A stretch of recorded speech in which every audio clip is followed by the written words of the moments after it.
Quick bit of fashion history. In 1988, a gentleman by the name of Ray Kelvin started a clothing label and opened his first store in Glasgow, Scotland. By 1990, he had stores in Manchester, Nottingham, Leeds, and London. And the name of that brand?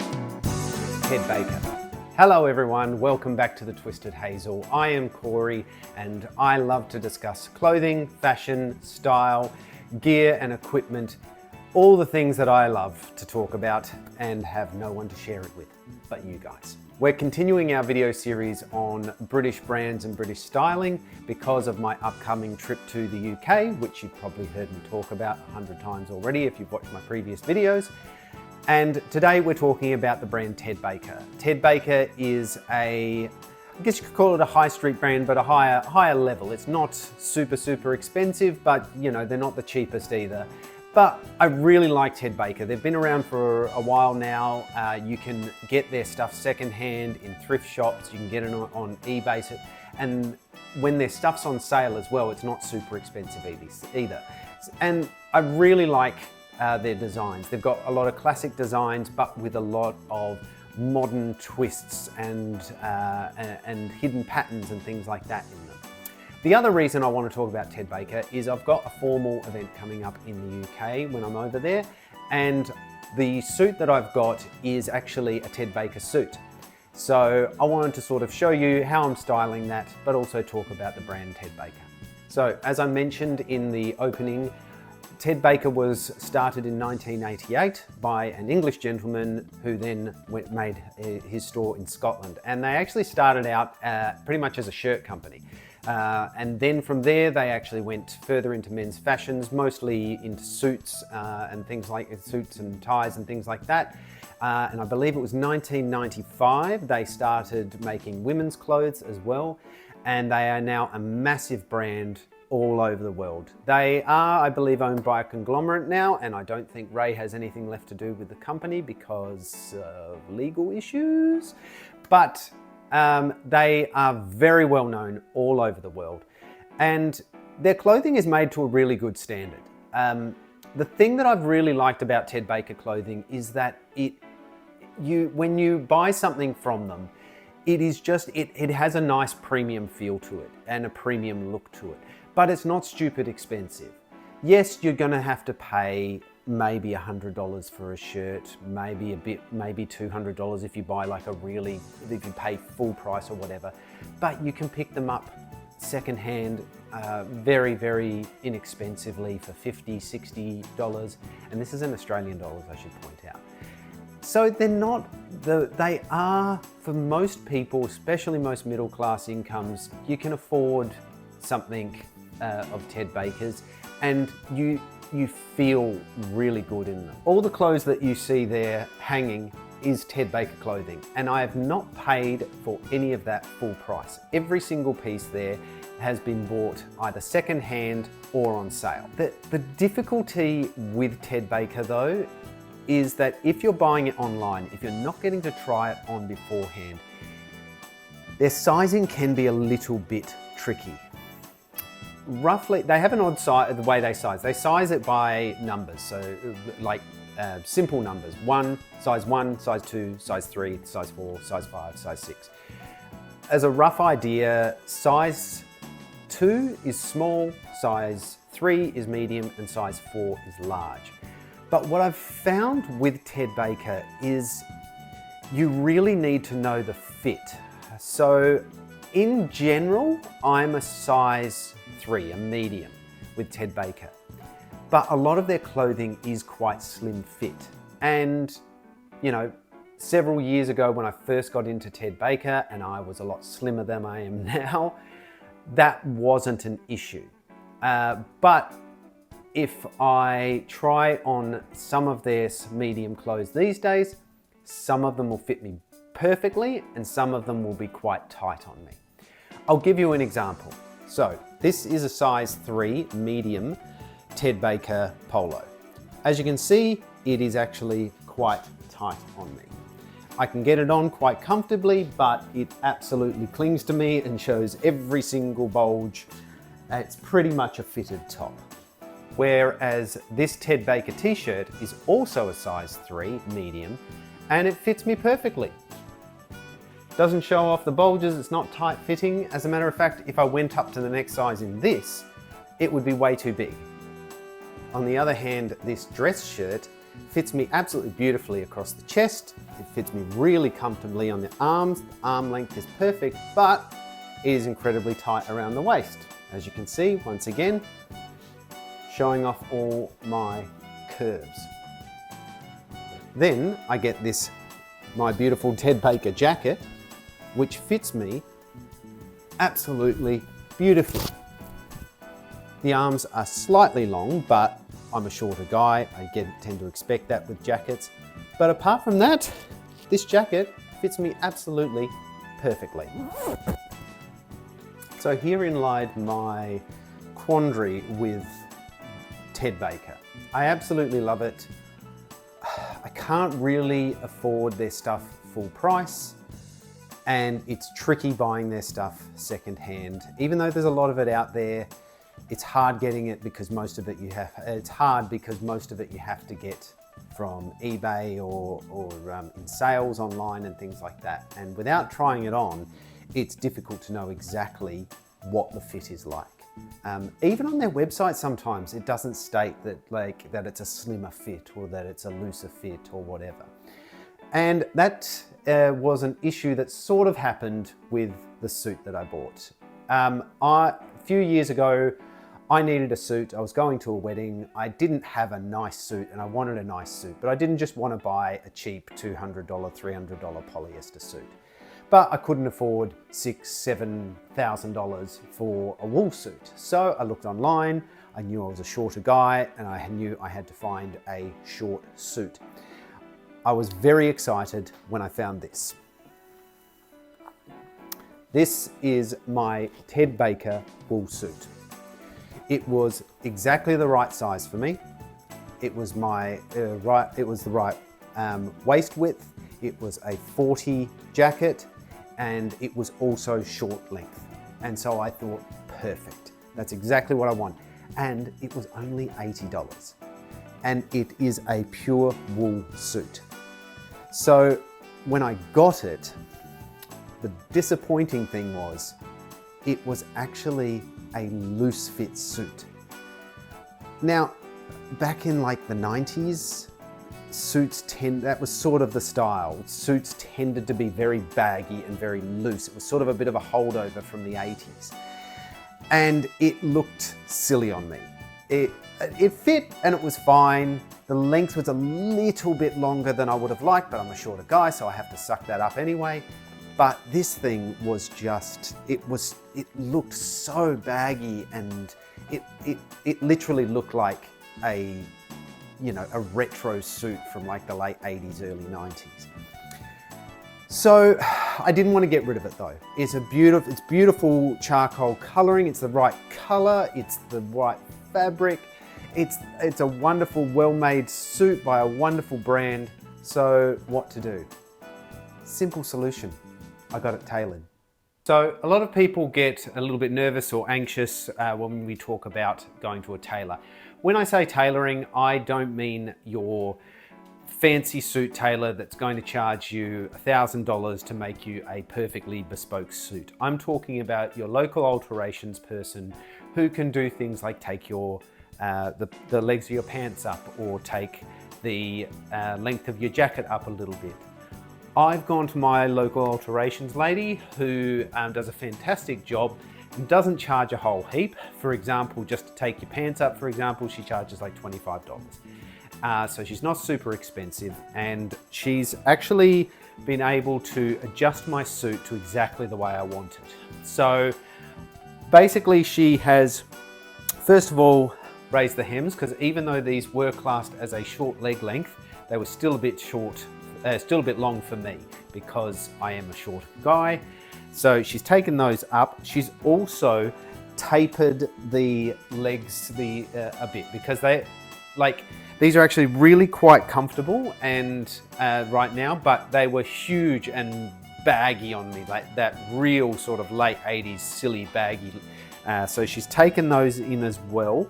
She's also taken out the waist just a little bit. When I first got this suit a few years ago, it fit me perfectly around the waist. I have gained a little bit of weight and I could still get it on, but it was a bit tight. So she's actually just taken that out just a little bit and made it perfectly comfortable. Fits me absolutely perfectly around the waist. I am going to wear a belt with it, but it's so perfect I actually don't need to if I don't want to. With the suit jacket, now, once again, it had that silly 80s big broad shoulders, like the big sort of power suit with your shoulders way out here, which looked absolutely ridiculous on me. It was also a bit long, so she's actually what she's actually done is she has taken it in at the back, which has brought the shoulders in, and she's also taken up the hem of it, the bottom of it, because it was a little bit long. She's also taken in the arms, because with myself, once again, being a smaller guy, even with the absolute perfect sizing, I always find sleeves are very long on me on jackets. So this suit jacket now fits like an absolute glove. It is absolutely perfect. It fits me beautifully around the waist. It doesn't look ridiculous. The shoulders are not sticking out ridiculously. It doesn't look like, because when your suit jacket's too long as well, it makes you look even shorter, because it makes you look like you're wearing like a giant suit, or it makes you look like a kid who's wearing their dad's suit. So it fits me absolutely perfectly. So the suit's sorted. Now comes the fun bit, styling it. All right, so we're going to start off with a shirt. So I've just got a white shirt. This is actually a Charles Tyrwhitt shirt, who is a British shirt company, but they do suits and shoes and other stuff as well. I actually got this from my local secondhand store. It is in absolutely perfect condition. It's absolutely beautiful. It's got this lovely sort of waffly sort of texture on it. 100% cotton, and amazingly it is a perfect fit for me. The sleeves aren't too long on me. The sleeves actually fit me perfectly. I'll just move the microphone around here. And it fits me beautifully across the chest. It's just a regular fit shirt, so it doesn't fit too tightly, and it doesn't cling to my slightly more curvy midsection. Absolutely beautiful fit. So next thing we're going to go for is accessories. So we're going to start off with the socks. Just a little bit of fun. I found these socks for $5 at YD, and I just like the colors work. They've got the blue, they've got the yellow in it, but I just thought they were a little bit of fun, something that just breaks up that little bit, that extra formality, but also it's a bit hidden away, so it's not like you're being too out there. The next thing I was looking at was the belt. Now, I didn't have a dress belt, a proper dress belt, so I found this particular belt on one of my favorite budget websites, AliExpress, and it is genuine leather. It has the stitched sides. It has a stainless steel buckle, which has actually been colored sort of a dark, almost, it's like a charcoal-y sort of color. But the thing that I was very lucky with this is that I didn't realize when I found it, that when I went to purchase it, that it was actually sold as a 2-pack with another belt. And you had different colors to choose from, and I chose this blue one because I don't actually have a blue belt. Now, while the blue does go with the theme, I just don't think, I've tried it on and I don't think the blue really goes, this particular belt goes with the charcoal suit. So I think I'm going to be safe with the black belt, and I actually really like the buckle as well. So I think that will work quite well. So with the ties, I've got a number of ties, and while my ties are very colourful and fun, and I think go well with the suit. I didn't think they really fit in with the colour scheme that I'm trying to go for. So once again, went on to AliExpress, and there is a brand called Barry Wang who does a whole range of ties. You can buy just the ties, but he also does cufflinks, he also does pocket squares, and he also does sets. And they're incredibly cheap. These are all silk, and all 3 sets, so you buy it as a set with the tie, pocket square, and the cufflink, was only around $8 or $9 each. So I bought a bunch of them and got them all and went through them and had a look to see what matched the best. Now, at first I thought either this one or this one would probably be right. I thought this one, I liked the coloring and I liked the look of it, but I was like, I think it might be a bit too much. But the funny thing is, when I've put it all together, I think the outfit needs this. I need this just to stand out. I think it needs that pop to really sort of break up that deep grey of the charcoal suit. So the last but not least thing on the table here is the watch. I've got 2 dress watches here that I've got. I really like this Oshton. It's an automatic movement. Has these blue hands, and it's also got the blue indices and the white background, and I really like it. It actually came with a really cheap, crappy, fake crocodile leather strap, which I've actually replaced with this really nice blue leather strap, and I think that looks really nice. However, I do also have this Pagani design homage to a Seiko Cocktail Time watch, and this is just gorgeous. I love this watch. The dimensions I think are a little bit better. It's slightly smaller than the Oshton, and I think it's going to be a really hard decision. So I'm not going to make that decision right now. I'm actually going to take both of these with me overseas, and I'm going to make the decision at the time. But I think for today, I'm going to style it with the Oshton and see how it goes. So let's put all this together and check out what the outfit's like. So, silly me, I forgot to mention there were 2 other things that we need to add to the outfit. First of all, I've got a waistcoat. It's actually just a cotton waistcoat, but it is cotton all the way around. It is a grey sort of patterned, tweedy type pattern on it, and I think it actually looks really good. It contrasts nicely. It gives an extra bit of texture and a little bit more depth, and just gives that contrast to the pants and the jacket, in my opinion. And I think it looks really quite smart. The other great thing about having this is that it is freezing cold in the UK at the moment, so it gives us that extra layer of warmth, but also it allows me to take off the jacket if it's a bit warm inside, but I can still look quite smart with the waistcoat on. The other thing that I forgot to mention was the shoes. Now, I have shown these in a previous video before, but these are my Florsheim shoes. They're a plain black toe cap leather shoe, but they do have a rubber sole rather than a complete leather sole, which is going to be really good for, once again, having grip in that cold, wet, icy British winter. So we'll add those to the outfit as well. One last little touch is my lapel pin, which is a pointer dog. I got this pin quite cheaply, and I got it because my dogs are both hounds, both hunting dogs.